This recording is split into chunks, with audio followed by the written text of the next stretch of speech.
জন্মদিনে সৌরভের করা রেকর্ডের কিছু উল্লেখযোগ্য রেকর্ড। আজ 8ই জুলাই ভারতীয় ক্রিকেটার প্রাক্তন অধিনায়ক তথা ভারতীয় ক্রিকেট বোর্ড বিসিসিআই এর সভাপতি সৌরভ গাঙ্গুলির জন্মদিন। আজ তার 51তম জন্মদিন। আপামর বাঙালির মননে বিরাজ করেন সৌরভ গাঙ্গুলি। তার এক কারণ, তিনি ক্রিকেটার। তার খেলার প্রতি অসাধারণ কৃতিত্ব শুধু বাংলায় নয়, বিশ্বে পরিচিত তিনি। ভারতীয় ক্রিকেটের খেলোয়াড় থেকে অধিনায়ক থেকে এখন ভারতীয় ক্রিকেটের প্রশাসক সৌরভ গঙ্গোপাধ্যায় একমাত্র ক্রিকেটার হিসেবে 4টি পরপর একদিনের ম্যাচে ম্যান অব দ্য ম্যাচ নির্বাচিত হয়েছেন। আইসিসি চ্যাম্পিয়ন্স ট্রফির ইতিহাসে তিনি প্রথম খেলোয়াড় যিনি 3টি শতরান করেছেন। আইসিসি চ্যাম্পিয়ন্স ট্রফির ফাইনালে তার গড়া রানের রেকর্ডই সর্বোচ্চ। একদিনের ক্রিকেটে 10,000 রান, 100টি উইকেট এবং 100টি ক্যাচের রেকর্ড রয়েছে দাদার ঝুলিতে।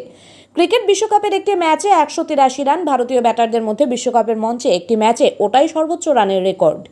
টেস্টে অভিষেক ম্যাচে 100 রান রয়েছে সৌরভ গঙ্গোপাধ্যায়। শেষ টেস্ট ইনিংসে প্রথম বলেই আউট হয়ে গিয়েছিলেন তিনি।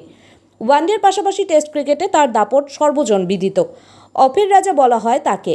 টেস্টে তার ব্যাটিং গড় 40-এর ওপরে।